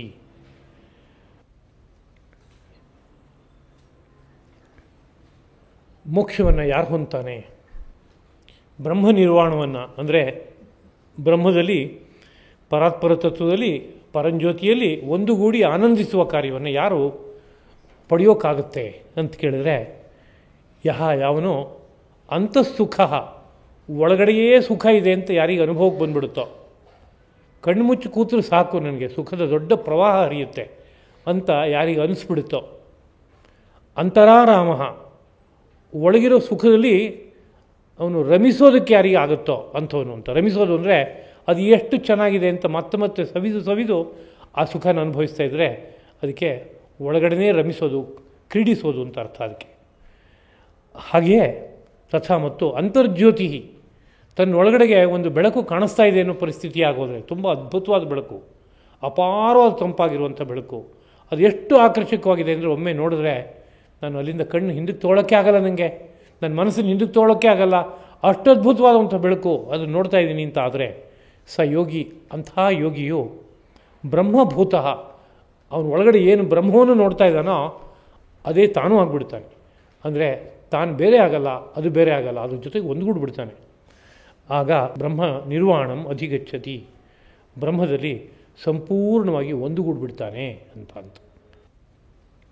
ಈ ಒಂದೊಂದು ಮಾತನ್ನು ಗಮನಿಸ್ಕೋಬೇಕು. ಅಂತಃಸುಖ ಅನ್ನೋದು ಯಾವಾಗ ಸಿಗುತ್ತೆ ಅನ್ನೋ ಬಗ್ಗೆ ಹೇಳೋಕೆ ಹೊರಟಾಗ ಪತಂಜಲಿಗಳು ಒಂದು ಮಾತನ್ನು ಹೇಳ್ತಾರೆ. ಪ್ರಸಂಖ್ಯಾನೇಪಿ ಅಕುಸೀದಸ್ಯ ಸರ್ವಥಾ ವಿವೇಕಖ್ಯಾತೆ ಧರ್ಮಮೇಘ ಸಮಾಧಿ. ಒಂದು ಸಮಾಧಿಗೆ ಹೆಸರು ಧರ್ಮಮೇಘ ಸಮಾಧಿ ಅಂತ ಹೆಸರೋದಕ್ಕೆ. ಅದು ಅತ್ಯುತ್ಕೃಷ್ಟವಾದ ಸಮಾಧಿ. ಆ ಸಮಾಧಿ ಬಂತು ಅಂದರೆ ಒಂದು ಧರ್ಮವೆಂಬ ಮೇಘವು ನಿರಂತರವಾಗಿ ಮಳೆಗರೆದ್ರೆ ಹೇಗೆ ತಂಪಾಗುತ್ತೋ ಹಾಗೆ ಒಳಗಡೆ ವಿಶಿಷ್ಟವಾದಂಥ ಆ ಭಗವಂತನ ಜ್ಞಾನಾನಂದ ಮಳೆಗರೆದ ಹಾಗೆ ಮೈ ತುಂಬ ಹರಿಯೋಕ್ಕೆ ಶುರುವಾಗುತ್ತೆ. ಅಂಥದ್ದೊಂದು ಸಮಾಧಿ ಇದೆ, ಅದಕ್ಕೆ ಧರ್ಮಮೇಘ ಸಮಾಧಿ ಅಂತ ಕರೀತಾರೆ. ಅದು ಯಾವಾಗ ಹುಟ್ಟುತ್ತೆ ಅಂತ ಕೇಳಿದ್ರೆ, ಪ್ರಸಂಖ್ಯಾನೇಪಿ ಅಕುಸೀದಸ್ಯ ಅಂತಂದರೆ ಒಂದು ಸಾಂಖ್ಯಯೋಗ ಶಾಸ್ತ್ರ ಆ ಒಳಬೆಳಕನ್ನು ನೋಡೋಕ್ಕೊಂದು ಮಾರ್ಗ ಹೇಳ್ತಾ ಇದೆ. ಏನು ಹೇಳ್ತಾ ಇದೆ ಅಂದರೆ, ನನ್ನಲ್ಲಿ ಏನೇನಿದೆ ಅಂತ ನೋಡ್ತಾ ಹೋಗು. ನನ್ನಲ್ಲಿ ಪ್ರಕೃತಿಯ ಭಾಗ 24 ಅಂಶಗಳಿವೆ, ಅದ್ರ ಹಿಂದ್ಗಡೆಗೆ ಇನ್ನೊಂದು ಪುರುಷ ಭಾಗ ಅಂತಿದೆ. ಇದಿಷ್ಟನ್ನು ಸಮಾಧಾನವಾಗಿ ಗುರುತಿಸ್ಕೋತಾ ಹೋಗು. ನನ್ನಲ್ಲಿ ಏನೇನಿದೆ ನೋಡು, ಮೈ ಇದೆ, ಮೈನಲ್ಲಿ ಏನೇನಿದೆ, ಪೃಥ್ವಿ ಇದೆ, ಅಪ್ಪಿದೆ, ತೇಜಸ್ಸಿದೆ, ವಾಯು ಇದೆ, ಆಕಾಶ ಇದೆ, ಇದಿಷ್ಟು ಸೇರ್ಕೊಂಡು ನನ್ನ ಮೈಯಾಗಿದೆ. ಮೈನ ಹಿಂದ್ಗಡೆ ಇನ್ನೇನಿದೆ, ಪಂಚ ಜ್ಞಾನೇಂದ್ರಿಯ ಇದೆ, ಪಂಚಕರ್ಮೇಂದ್ರಿಯ ಇದೆ, ಇದಲ್ಲದೆ ಇನ್ನೇನಿದೆ, ಮನಸ್ಸಿದೆ, ಬುದ್ಧಿ ಇದೆ. ಒಂದೊಂದನ್ನು ಪರಿಶೀಲಿಸ್ತಾ ಹೋಗೋ. ಆ ಪರಿಶೀಲಿಸ್ತಾ ಹೋದಾಗ ಇದೆಲ್ಲದಕ್ಕಿಂತ ಭಿನ್ನವಾದದ್ದೊಂದಿದೆ ಅಂತ ಗೊತ್ತಾಗುತ್ತೆ. ಆ ಭಿನ್ನವಾದದ್ದು ಯಾವುದಪ್ಪ ಅಂದರೆ ಒಂದು ಒಳಬೆಳಕು, ಪುರುಷ ಅಂತ ಕರೆಯಲ್ಪಡುವಂಥ ಒಂದು ಬೆಳಕು. ಹೀಗೆ ಒಂದೊಂದೊಂದನ್ನು ಹೋಲಿಸಿ ಒಳಗಡೆ ಇರೋ ಪುರುಷನ ಬಗ್ಗೆ ಚಿಂತನೆ ಮಾಡೋ ಹೆಜ್ಜೆ ಇದೆಯಲ್ಲ, ಅದಕ್ಕೆ ಪ್ರಸಂಖ್ಯಾನ ಅಂತ ಕರೀತಾರೆ. ಹಾಗೆ ಚಿಂತನೆ ಮಾಡುವ ಆಸಕ್ತಿ ಹೊರಟು ಹೋಗುತ್ತೆ ಯಾವುದೋ ಒಂದು ಹಂತದಲ್ಲಿ. ಯಾಕೆ ಅಂದರೆ ಆ ಚಿಂತನೆ ಮಾಡಿದ್ರಿಂದ ಏನು ಲಾಭ ಬರಬೇಕೋ ಅದು ಬಂದುಬಿಡುತ್ತೆ. ಒಳಗಡೆ ಪುರುಷ ಕಾಣಿಸೋಕೆ ಶುರುವಾಗ್ತಾನೆ. ಅದು ಕಾಣಿಸೋಕೆ ಶುರು ಆದಮೇಲೆ ಪುನಃ ಮತ್ತೆ ಹೀಗೆ ಲೆಕ್ಕ ಹಾಕೋತ ಕೂತ್ಕೋಬೇಕಾಗಿಲ್ಲ, ನನ್ನ ಮೇಲೆ ಏನಿದೆ, ಅದಿದೆಯಾ ಇದಿದೆಯಾ ಅಂತ. ಯಾಕೆಂದರೆ ಗುರಿ ತಲುಪಾಗೋಯ್ತು. ಗುರಿ ತಲುಪೋವರೆಗೆ ಒಂದು ವಾಹನದಲ್ಲಿ ಹೋಗ್ತಾ ಇರುವಾಗ ನಾನು ಎಷ್ಟು ದೂರ ಹೋದೆ, ಇನ್ನೆಷ್ಟು ಬಾಕಿ ಇದೆ, ಇದ್ಯಾವ ಊರು ಅದ್ಯಾವ ಊರು, ಇದೆಲ್ಲ ಯೋಚನೆ ಮಾಡೋದೆಲ್ಲ ಇರುತ್ತೆ ಬೇಕಾದಷ್ಟು. ಗುರಿ ತಲುಪಾದ ಮೇಲೆ ಪುನಃ ಕೆಳಗಡೆ ಇಳಿಯೋದಷ್ಟೇ, ಇನ್ನೇನಿಲ್ಲ. ಹಾಗೆ ಈ ಒಂದು ವಿವೇಕವನ್ನು ಸಂಪಾದನೆ ಮಾಡೋದಕ್ಕೋಸ್ಕರವಾಗಿ ಒಂದು ಪ್ರಯತ್ನ ಇದೆ ಅಂತಂದರೆ, ಆ ಯಾವುದೋ ಒಂದು ಹಂತದಲ್ಲಿ ಆ ಪ್ರಯತ್ನದ ತುದಿಗೆ ಬಂದಾಗ ಅದ್ರ ಬಗ್ಗೆ ಇರೋ ಆಸಕ್ತಿ ಹೊರಟು ಹೋಗುತ್ತೆ. ನದಿ ದಾಟಿದ ಮೇಲೆ ದೋಣಿ ಬಗ್ಗೆ ಇರೋ ಆಸಕ್ತಿ ಹೋಗುತ್ತೋ ಲೋಕದಲ್ಲಿ ನೋಡ್ಬೋದು. ದೋಣಿ ಬೇಕು ನನಗೆ ಅಂತ ಕಾಯ್ತಾ ಇದ್ದೆ ಗಂಟೆಗಟ್ಟಲೆಯಿಂದ. ದೋಣಿ ಸಿಕ್ತು, ಅದ್ರಲ್ಲಿ ಹೋದೆ, ಪ್ರಯಾಣ ಆಯಿತು, ತುದಿ ತಲುಪಿದ ಮೇಲೆ ದೋಣಿ ಬಿಟ್ಟು ಇರೋಕ್ಕಾಗಲ್ಲ ಸ್ವಾಮಿ, ದೋಣಿಲೇ ಇರ್ತೀನಿ ಅಂತ ಯೋಚನೆ ಮಾಡಿದ್ರೆ ಮೂರ್ಖ ಅಂತ ಆಗ್ತಾನೆ. ದೋಣಿ ಬಿಟ್ಟು ಹೋಗೋವಂಥ ಮನಸ್ಸು ಹುಟ್ಟುತ್ತೆ. ಹಾಗೆ ಈ ವಿವೇಕವನ್ನು ಪಡೆಯೋದಕ್ಕೋಸ್ಕರವಾಗಿ ಒಂದು ಪ್ರಯತ್ನ ಮಾಡ್ತಾ ಇದ್ದ. ಆದರೆ ಅದರಲ್ಲಿ ಅನಾಸಕ್ತಿ ಆಮೇಲೆ ಬಂದ್ಬಿಡ್ತು. ಯಾಕೆಂದರೆ ತುದಿ ತಲುಪಾಗೋಯ್ತು. ಹಾಗಾದಾಗ ಒಂದು ಧರ್ಮ ಮೇಘ ಸಮಾಧಿ ಅಂತ ಸಮಾಧಿ ಹುಟ್ಟುತ್ತೆ. ಅಲ್ಲಿ ಒಂದು ಧರ್ಮ ಅಂತಂದರೆ ಪರಮಾತ್ಮನನ್ನು ಧರ್ಮ ಅಂತ ಕರೀತಾರೆ. ಪರಂಜ್ಯೋತಿಯನ್ನು, ಪರಬ್ರಹ್ಮವನ್ನು ಧರ್ಮ ಅಂತ ಮೂಲತಃ ಕರೆದಿದ್ದಾರೆ. ಅಂತಹ ಆ ಧರ್ಮವು ಮೇಘದ ಅಂತೆ ಮೇಘವು ಹೇಗೆ ಮಳೆಗರಿಯುತ್ತೋ, ಮೋಡವು ಹೇಗೆ ಮಳೆಗರಿಯುತ್ತೋ ಹಾಗೆ ಒಳಗಿಂದ ಒಂದು ಆನಂದದ ಪ್ರವಾಹವನ್ನು ಮೈ ತುಂಬ ಹರಿಸುತ್ತೆ. ಹಾಗಾದಾಗ ಏನಾಗುತ್ತೆ ಅಂತ ಕೇಳಿದರೆ ಅಂತಃಸುಖ ಅಂತ ಆಗ್ತಾನವನು. ಒಳಗೆ ಬೇಕಾದಷ್ಟು ಸುಖ ಇದೆ, ಯಾವಾಗಲೂ ಸುಖ ಇದೆ ಅನ್ನೋ ರೀತಿಯ ಸ್ತುತಿ ಉಂಟಾಗುತ್ತೆ. ಹಾಗೆ ಅಂತರಾರಾಮ, ಒಳಗೆ ರಮಿಸುವವನು, ಅಂತರ್ಜ್ಯೋತಿ, ಒಳ ಬೆಳಕನ್ನು ಸದಾ ನೋಡ್ತಾ ಇರೋನು, ಅವನು ಕೊನೆಯಲ್ಲಿ ನೋಡ್ತಾ ನೋಡ್ತಾ ಬ್ರಹ್ಮಭೂತನಾಗಿಬಿಡ್ತಾನೆ ಅಂತ. ನಾವು ಯಾವುದಾದ್ರು ಒಂದು ಸಿನಿಮಾನೋ ನಾಟಕನೋ ನೋಡ್ತಾ ಇರುವಾಗ ತುಂಬ ಚೆನ್ನಾಗಿದೆ ಅಂದರೆ ಕ್ರಮವಾಗಿ ಅದರಲ್ಲಿ ಒಂದಾಗ್ಬಿಡ್ತೀವಿ ಸಂಪೂರ್ಣವಾಗಿ. ನಾನು ಎಲ್ಲಿದ್ದೀನಿ, ಏನು ಮಾಡ್ತಾಯಿದ್ದೀನಿ, ಯಾರು ನಾನು, ಇದು ಯಾವುದೂ ನನಗೆ ನೆನಪಿರಲ್ಲ, ಅದ್ರ ಜೊತೆ ಒಂದಾಗ್ಬಿಡ್ತೀನಿ. ಈ ಸಾಮಾನ್ಯವಾದ ವಿಷಯದಲ್ಲೇ ಹೀಗೆ ಒಂದಾಗುವಂಥ ಅಭ್ಯಾಸ ಇರುವಾಗ ಇನ್ನು ಅತ್ಯಂತ ಅದ್ಭುತವಾದ ಅನುಭವವಾದಂಥ ಆ ಬ್ರಹ್ಮಾನುಭವವನ್ನು ಕಂಡಾಗ ಅದರಲ್ಲಿ ಒಂದಾಗದೇ ಇರ್ತಾನೆ, ಸಂಪೂರ್ಣ ಒಂದಾಗಿಬಿಡ್ತಾನೆ. ಅದಕ್ಕೆ ಬ್ರಹ್ಮಭೂತ ಎಂಬುದಾಗಿದ್ದರು. ಅವನು ಬ್ರಹ್ಮ ನಿರ್ವಾಣ ಅಂದರೆ ಮೋಕ್ಷ ಅಂತ ಅರ್ಥ. ಬ್ರಹ್ಮದಲ್ಲಿ ಪರಿಪೂರ್ಣವಾದ ವಿಶ್ರಾಂತಿಯನ್ನು ಪಡೆಯೋದು, ಸಂತೃಪ್ತಿಯನ್ನು ಪಡೆಯೋದು, ಅದು ಬ್ರಹ್ಮ ನಿರ್ವಾಣ ಅಂದರೆ ಮೋಕ್ಷ ಅಂತ ಅರ್ಥ. ಅದನ್ನು ಹೊಂತಾನೆ ಅಂತ ಉಪನಿಷತ್ತು, ಮುಂಡಕ ಉಪನಿಷತ್ತು ಹೇಳುತ್ತೆ, ಯಥಾ ನದ್ಯಸ್ಯಂದಮಾನಃ ಸಮುದ್ರೇ ಅಸ್ತಂಗಚ್ಚಂತಿ ನಾಮರೂಪೇ ವಿಹಾಯ. ನದಿ ಹರಿತಾ ಇದೆ ಅಂತಂದರೆ ನದಿಗೊಂದು ಹೆಸರಿರುತ್ತೆ, ನಾಮ ಅಂದರೆ ಹೆಸರು. ಅದಕ್ಕೊಂದು ರೂಪನೂ ಇರುತ್ತೆ. ಹೀಗೋಯ್ತು, ಹಾಗೆ ಬಂತು, ಇಲ್ಲ ಅಗಲ ಜಾಸ್ತಿ ಆಯಿತು, ಇಲ್ಲ ಆಳ ಜಾಸ್ತಿ ಆಯಿತು ಇತ್ಯಾದಿ. ಅದಕ್ಕೆಲ್ಲ ಒಂದು ರೂಪನೂ ಇರುತ್ತೆ. ಆದರೆ ಸಮುದ್ರಕ್ಕೆ ಹೋಗಿ ಸೇರಿದ ಮೇಲೆ ಅದಕ್ಕೆ ಹೆಸರು ಏನಾದ್ರು ಬಾಕಿ ಉಳಿಯುತ್ತೆ, ಮತ್ತೆ ಹೆಸರು ಹೊರಟೋಯ್ತು ಪೂರ್ತಿ. ಅದಕ್ಕೆ ಸಮುದ್ರದ ಜಲ ಅಂತಾಗೋಯ್ತು. ಸರಸ್ವತಿ ನದಿ ಆಗಲ್ಲ, ಗಂಗಾ ನದಿ ಆಗಲ್ಲ, ತುಂಗಾ ನದಿ ಆಗಲ್ಲ, ಸಮುದ್ರದ ಜಲ ಅಂತಾಗೋಯ್ತು. ರೂಪ ಉಳಿಯುತ್ತಾ ಅಂದರೆ ಆ ರೂಪನೂ ಉಳಿಯೋದು, ಹೊರಟೋಗುತ್ತೆ. ತಥಾ ವಿದ್ವಾನ್ ನಾಮರೂಪಾದ್ ವಿಮುಕ್ತ ಪರಾತ್ಪರಂ ಪುರುಷಂ ಉಪೈತಿ ದಿವ್ಯಂ. ಅದೇ ರೀತಿಯಲ್ಲಿ ಒಬ್ಬ ಸಾಧಕ, ವಿದ್ವಾನ್, ಒಳಗಡೆ ಇರೋ ಬೆಳಕನ್ನು ಕಂಡ ವ್ಯಕ್ತಿ ಈ ನಾಮ ರೂಪ ಅಂತ ಯಾವುದು ಅವನಿಗೆ ಇದೆಯೋ ಈಗ ಅದನ್ನು ಕಳ್ಚ್ಕೋತಾನೆ ತತ್ಕಾಲದಲ್ಲಿ. ನಾನು ಯಾರು ಅಂತ ಕೇಳಿದರೆ ನನ್ನ ಹೆಸರು ನಾನು ಹೇಳಬೇಕಲ್ಲ ಸ್ವಭಾವತಃ, ಹಾಗೆ ಹೇಳುವಂಥ ಮನಸ್ಸು ಬರೋಲ್ಲ ಅವನಿಗೆ. ನಾನು ಯಾರು ಅಂದರೆ ಬೆಳಕು, ಎಲ್ಲೆಲ್ಲೂ ತುಂಬಿರೋ ಬೆಳಕು. ಆಗ ನಾಮ ಅನ್ನೋದು ಇಲ್ಲ. ರೂಪ ಇದೆಯಾ ಅಂದರೆ ಇಲ್ಲ, ರೂಪ ಇಲ್ಲ. ಯಾಕೆಂದರೆ ಬೆಳಕಿಗೆ ಏನು ರೂಪ ಇದೆ? ಎಲ್ಲ ಕಡೆಯಲ್ಲಿ ತುಂಬಿರೋ ಬೆಳಕು, ಅದಕ್ಕೆ ತುದಿನೇ ಸಿಗದೇ ಇರೋ ಬೆಳಕು. ಹಾಗಿರೋ ರೂಪ ಏನು ಹೇಳೋಕ್ಕಾಗತ್ತೆ? ಅದಕ್ಕೆ ಆಗೋಲ್ಲ. ಆಗತ್ತಲ್ಲ. ಅದೇ ರೀತಿಯಲ್ಲಿ ಇಲ್ಲೂ ಕೂಡ ಒಬ್ಬ ಜ್ಞಾನಿ ಒಳಗಡೆ ಕಂಡ ಬೆಳಕಿನಲ್ಲಿ ಒಂದುಗೂಡ್ಬಿಡ್ತಾನೆ. ಅದನ್ನೇ ಮೋಕ್ಷ ಎಂಬುದಾಗಿ ಕರೀತಾರೆ ಎಂಬುದಾಗಿ. ಹೀಗೆ ಶ್ರೀಕೃಷ್ಣ ಪ್ರಭು ಹೊರಸುಖದ ಸ್ವರೂಪವನ್ನು ತಿಳಿಸಿ, ಒಳಸುಖದ ಸ್ವರೂಪವನ್ನು ತಿಳಿಸಿ, ಆ ಒಳಸುಖದಲ್ಲಿ ಮುಳುಗಿದಾಗ ಮೋಕ್ಷ ಅನ್ನೋದು ಸಿಗುತ್ತಪ್ಪ.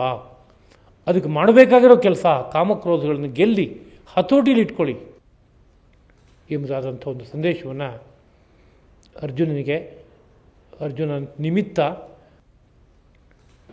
ಆ ದ್ವಾರದಿಂದ ಇಡೀ ಪ್ರಪಂಚದಲ್ಲಿರುವ ಎಲ್ಲ ಮಾನವರಿಗೆ ಒಂದು ಅದ್ಭುತವಾದ ಸಂದೇಶವನ್ನು ಕೊಡ್ತಾ ಇದ್ದಾನೆ.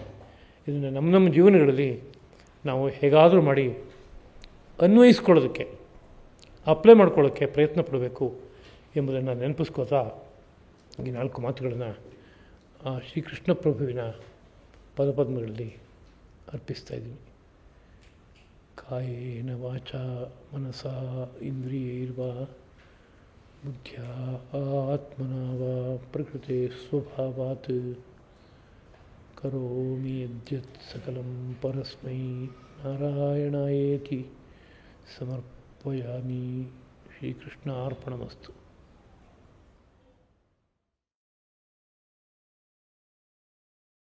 ತೂಗಿರೆ ರಂಗನ ತೂಗಿರೆ, ತೂಗಿರೆ ಕೃಷ್ಣನ ತೂಗಿರೆ, ತೂಗಿರೆ ರಂಗನ ತೂಗಿರೆ, ತೂಗಿರೆ ಕೃಷ್ಣನ ತೂಗಿರೆ, ತೂಗಿರೆ ವರಗಿರಿಯಪ್ಪ ತಿಮ್ಮಪ್ಪನ ತೂಗಿರೆ, ವರಗಿರಿಯಪ್ಪ ತಿಮ್ಮಪ್ಪನ ತೂಗಿರೆ, ಕಾವೇರಿ ರಂಗಯ್ಯನ ತೂಗಿರೆ, ರಂಗನ ತೂಗಿರೆ, ತೂಗಿರೆ ಕೃಷ್ಣನ ತೂಗಿರೆ.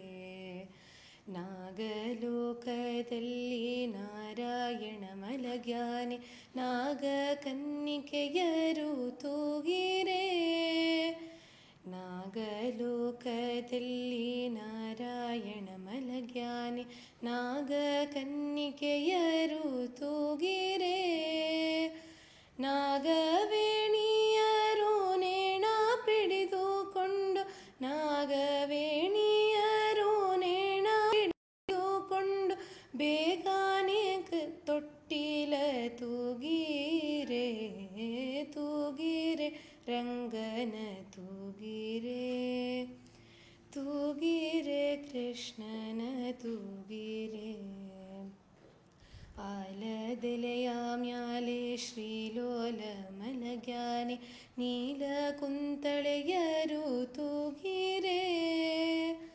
ಆಲದೆಲೆಯ ಮ್ಯಾಲೆ ಶ್ರೀಲೋಲ ಮಲಗ್ಯಾನೆ, ನೀಲ ಕುಂತಳೆಯರು ತೂಗಿರೆ. ವ್ಯಾಳ ಶಯನ ಹರಿ ಮಲಗೋ ಮಲಗೋ ಎಂದು, ವ್ಯಾಳ ಶಯನ ಹರಿ ಮಲಗೋ ಮಲಗೋ ಎಂದು ಬಾಲಕೃಷ್ಣಯ್ಯನ ತೂಗಿರೆ. ತೂಗಿರೆ ರಂಗನ ತೂಗಿರೆ. ತೂಗಿರೆ ಕೃಷ್ಣನ ತೂಗಿರೆ. ತೂಗಿರೆ ರಂಗನ ತೂಗಿರೆ. ತೂಗಿರೆ ಕೃಷ್ಣನ ತೂಗಿರೆ. ತೂಗಿರೆ.